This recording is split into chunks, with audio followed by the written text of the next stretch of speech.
Welcome back. First, a little tour of the hives that I currently have.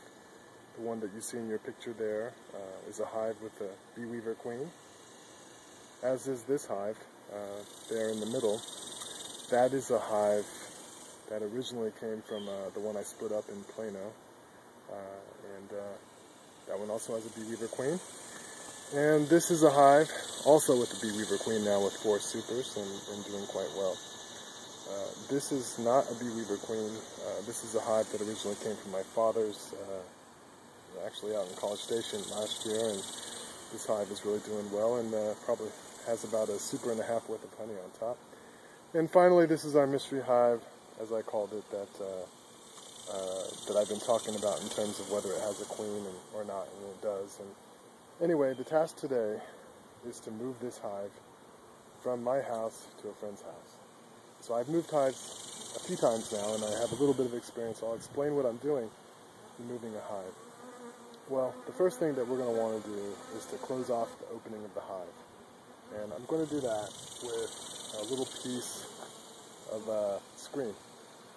I'm going to close it off, and then I'm not 100% sure about this yet, but usually I will staple supers together. There's only one super here, so I don't need to staple supers together, but I might put a couple of staples in the bottom board to make sure that the bottom platform of the hive doesn't come separated from that deep box there, the deep super. I'm going to place that on top of my straps here. If I was smart, I probably would have put these straps a little bit closer. And I'm going to strap it all up, and here's the screen that I'm going to be using to close off the hive. And in my experience, this procedure does not make them terribly happy. They want to escape immediately, but it's kind of like a spring-loaded thing. It's metal screen, and I don't usually have to do anything but just plug it in there. And you certainly want to make sure that it's the right size. If it's not the right size, it won't work. If it's too big, it's a problem. There'll be gaps. You don't want any gaps. And so you don't want any exit for the bees. A little bit of duct tape, and actually, duct tape is extremely hard with this screen. You want to get the size exactly right.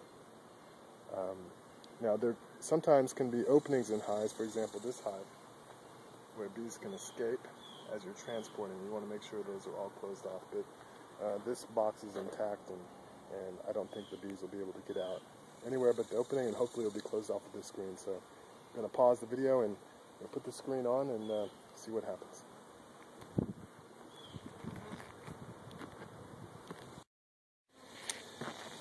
Alright, we're back. Here you can see the screen, how it's been kind of jammed in there, and it kind of seals itself up in there and prevents the bees from getting out.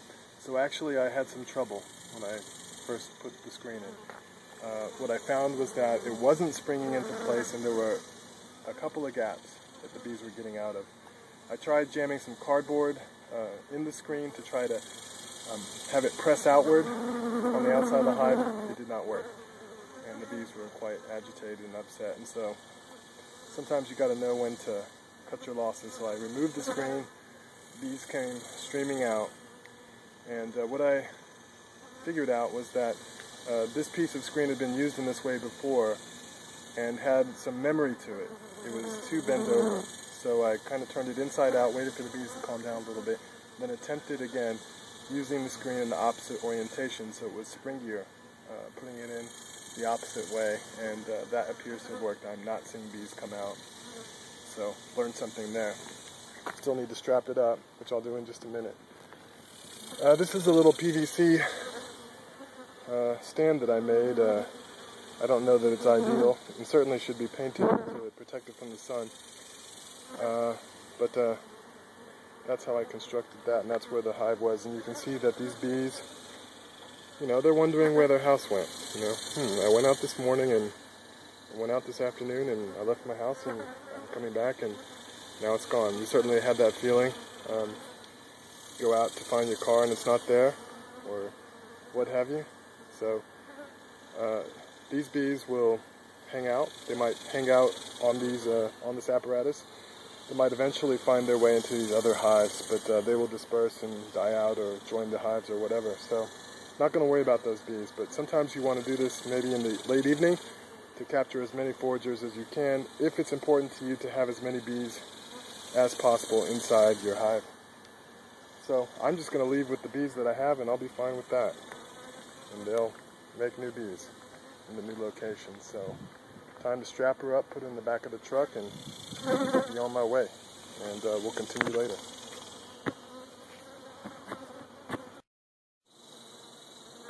Okay, so we're all strapped in and ready to go. I have a ratchet strap here surrounding the hive, holding it into the truck, and of course the ratchet straps that are keeping the whole apparatus together.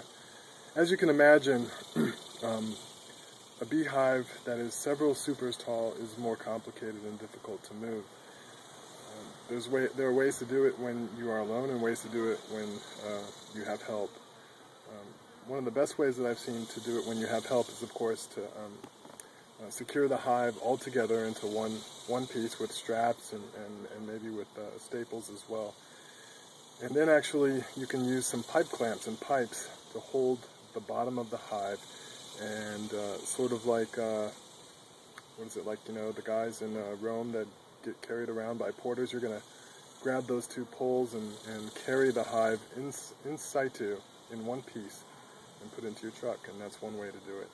Now when I've done it all alone, what I'll do is I'll take the hive apart and reassemble the hive piece by piece inside my truck, and then do the same thing again when I get to the location. And that's a lot messier because the bees get agitated and bees start flying around, and you'll lose some bees as a result of that. So I mean, if you were absolutely wanting to preserve all your bees, you would not do that. You would seal up the hive at night, and you would move it at night, disturbing the bees as little as possible. But, you know, reality does intrude, and sometimes that's not possible, nor is it necessarily important to have all the bees.